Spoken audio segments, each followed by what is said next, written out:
तो ये बात मैं आप 7 जज से कहना चाहता हूँ, कभी मेरे गांव आओ और मैं दलित समाज से बिलोंग करता हूँ, मेरे लिए मेरे समाज के किसी अपर कास्ट के साथ उनके घर पर खाना खिलवा के दिखा दो, या फिर उनको मेरे घर पर बुलाओ और मेरे घर का खाना खिलवा के दिखा दो, या फिर मेरे लिए उनके साथ ले जाओ और उनके घर पर उनके साथ बैठा के मेरी बात करवा दो उनके घर पर, तो मैं मान जाऊंगा हाँ कि आज। तो आपने कभी सोचा है 1 अगस्त 2024 को सुप्रीम कोर्ट के 7 जजेस के एक संवैधानिक बेंच ने एक फैसला लिया जिसमें बताया ऐसे कैटेगरी में क्यों मिले का प्रावधान हो तथा किसी भी राज्य को ऐसी कैटेगरी के किसी भी समुदाय में डालने तथा निकालने का प्रावधान हो तथा ऐसी कैटेगरी को सब कैटेगराइज किया जाए। अब एक ऐसी कैटेगरी किसी भी जाति को बांटा गया था आरक्षण के अकॉर्डिंग, आरक्षण के लिए। अब इन जाति को और सब कैटेगराइज करने की आवश्यकता क्यों पड़ी? अब दिक्कत यहाँ खड़ी होती है कि इन जजेस को इसकी आवश्यकता लगी क्यों?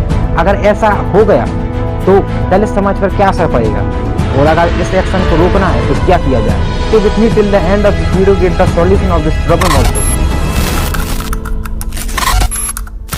अब सबसे पहली बात समझने के लिए होती है कि सब कैटेगराइजेशन क्या है। तो इसका सीधा सीधा मतलब है हमारी जातियों को उपजातियों में बांटना, जैसे कि हम पहले से जातियों में बटे हैं SC, ST, OBC और जनरल। तो हमारे ये प्रावधान लिया गया जो सुप्रीम कोर्ट वो SC के लिए है, SC के लिए मतलब आरक्षण के लिए। तो SC के लिए और कैटेगराइजेशन करना है, जैसे कि कौन सी समाज को इस SC में रखें और कौन को इससे बाहर निकाल करके दिया जाए।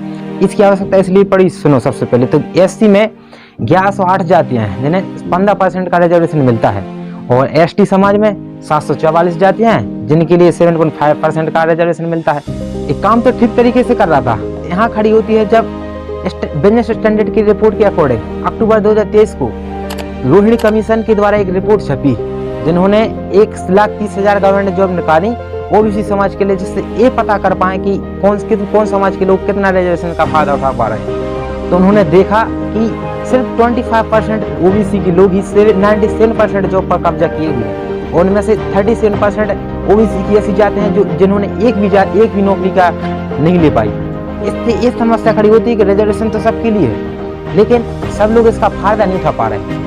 इसी के लिए कर्नाटक, तेलंगाना और आंध्र प्रदेश जैसे राज्यों में तो OBC का सब कैटेगराइजेशन कर दिया गया है, लेकिन ये सभी राज्य नहीं कर सकते थे क्योंकि उनके पास ये अधिकार नहीं था, क्योंकि ये अधिकार सीधा केंद्र सरकार के पास था। इसीलिए कोर्ट में दूसरा प्रावधान ये रखा था कि किसी भी राज्य को ऐसी कैटेगरी में किसी समुदाय को डालने तथा निकालने का प्रावधान हो, इसीलिए रखा गया है दूसरा। अब आप कहोगे कि ये तो OBC के लिए थी, अब SC के लिए दिक्कत जब ही समस्या सामने आई जब बिहार सरकार ने 2023 में कास्ट सेंसर रिलीज किया। द पेंटेंस रिपोर्ट के आधार पर SC कैटेगरी का कुछ डाटा निकाला जिसमें 5 जातियों का वर्णन किया गया है, प्रसाद, चमार, मुसहर, पासी और धोबी, जिनका कुछ डाटा रिलीज किया गया था कि उनकी 5-6 हजार से कम मासिक आय वाली जातियों का डाटा निकाला गया था और इन्हीं जातियों का ऐसा जो 50,000 से ज्यादा कमाते हैं एक मंथ में वो डाटा निकाला गया। तो उसमें देखा गया, स्क्रीन पर देखो इस डाटा को, मुसहर समाज के कुछ लोग थे जिनकी 54.56% लोग ऐसे थे जिन 6,000 से कम कमा रहे थे एक महीने में, और वहीं पर धोबी समाज के कुछ ऐसे लोग थे जिनकी केवल सिर्फ 33.82% लोग ऐसे थे जो 6,000 रुपये से कम कमा रहे थे, और वहीं पर 50,000 ज्यादा की बात की जाए तो मुसहर समाज के सिर्फ 0.56% लोग ऐसे थे जो 50,000 रुपये से ज्यादा कमा रहे थे एक महीने में, और धोबी समाज के यहीं पर 4.5% ऐसे लोग थे जो 50,000 से ज्यादा कमा रहे थे। अब दिक्कत ये होती है कि आरक्षण सबको बराबर मिल रहा है, फिर भी ये लोग इनकी मासिक आय में अंतर कैसे हो गया?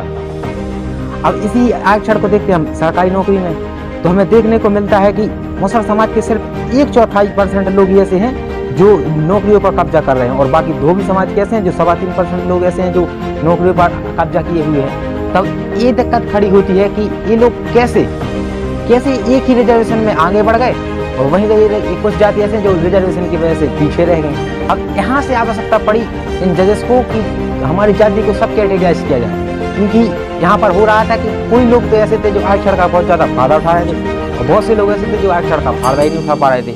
अब इन जजेस ने एक जो फैसला लिया इनके अकॉर्डिंग और बहुत सारे जो पैसे वाले लोगों के अकॉर्डिंग तो ठीक है, अब लेकिन एक बात होती है गरीब लोगों की वजह से। समझो, जब संविधान बनाया गया था जिसमें आरक्षण की मांग की गई थी, बाबा साहब ने मांग की थी, तो क्या उसकी बेस आर्थिक व्यवस्था नहीं थी? क्योंकि इसका मेन व्यवस्था तो हमारी कास्टिज्म थी, मतलब कि छुआछूत, अनटचेबिलिटी थी मेन चीज।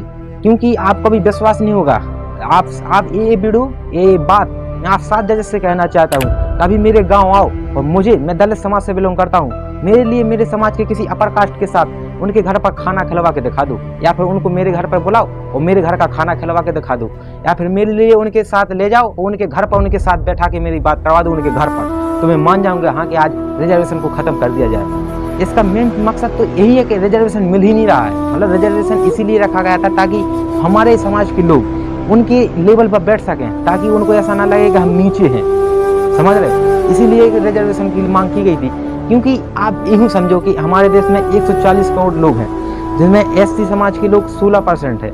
इसके देश के हिसाब से देखा जाए तो 15% लोग हैं, तो 24 करोड़ लोग एसटी के बिलोंग करते हैं, जिनमें केंद्र सरकार में सिर्फ 1 लाख नौकरियाँ हैं और 15% का रिजर्वेशन है। मतलब कि 15,000, मतलब 24 करोड़ में से सिर्फ 15,000 लोग क्या काम करने लग जाएंगे गवर्नमेंट जॉब का, तो क्या उनका आर्थिक स्थिति दूर होगी? आर्थिक स्थिति मतलब सबकी सुधर जाएगी?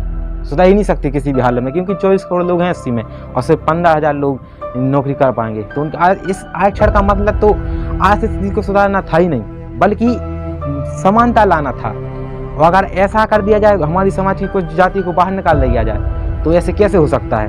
क्योंकि ये तो बाबा साहब ने कहा था ना, अगर आपको आरक्षण इतना बुरा लग रहा है तो आप कभी बन के देखो ना चमार, आप भी ना आओ ना कभी एससी में। कुछ सवर्ण जाति के लोग हैं, आप आ जाओ एससी में, आपको मिलने लगेगा रिजर्वेशन। आपको इतनी जलन हुई रिजर्वेशन से, तो अगर आपको रिजर्वेशन भी चाहिए तो आप आ जाओ ना एससी में, क्या ही प्रॉब्लम है आपको, बताइए। तो मैं इस फैसले के सख्त विरोध में खड़ा हूँ, क्योंकि ये फैसला कहीं ना कहीं हमारे लिए घातक साबित होगा, क्योंकि इस फैसले का मकसद है हमारे इकोनॉमिक से लेके, लेकिन जबकि इकोनॉमी से हमारे लिए उससे मतलब ही नहीं है। उस आरक्षण का मतलब सीधे से छुआछूत से था।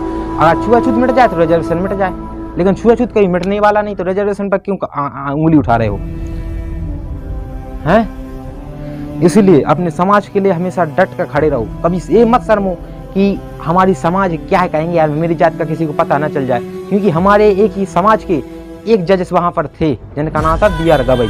वो भी उन्हीं 4 जजेस में शामिल हो गए जो इस चीज़ से सहमति थे, और 3 लोग ऐसे थे जो विरोध कर रहे थे उन जजेस में। तो मेरा मतलब है कि विवेकशील हो और इस वीडियो को ज़्यादा से ज़्यादा लोगों तक समझाओ, पहुँचाओ, ताकि लोग समझ सके। अगर हम लोग जागरूक नहीं होंगे तो हमारा अधिकार छीन लिया जाएगा। इसलिए बाबा साहब जिंदगी कहते कहते मर गए कि भाई जाग जाओ, पढ़ाई लिखाई करो, क्योंकि हमारा अधिकार सिर्फ हम ही ले सकते हैं। क्योंकि बाबा साहब कब तक जिंदा रहते, और इसीलिए तो उन्होंने एक हथियार बना दिया संविधान। इसको पढ़ो और जागरूक बनो। सो जय हिंद दोस्तों, आई होप कि वीडियो पसंद आई होगी और ज़्यादा से ज़्यादा लोगों तक फैला दो। जय हिंद दोस्तों, मिलते हैं नेक्स्ट वीडियो में।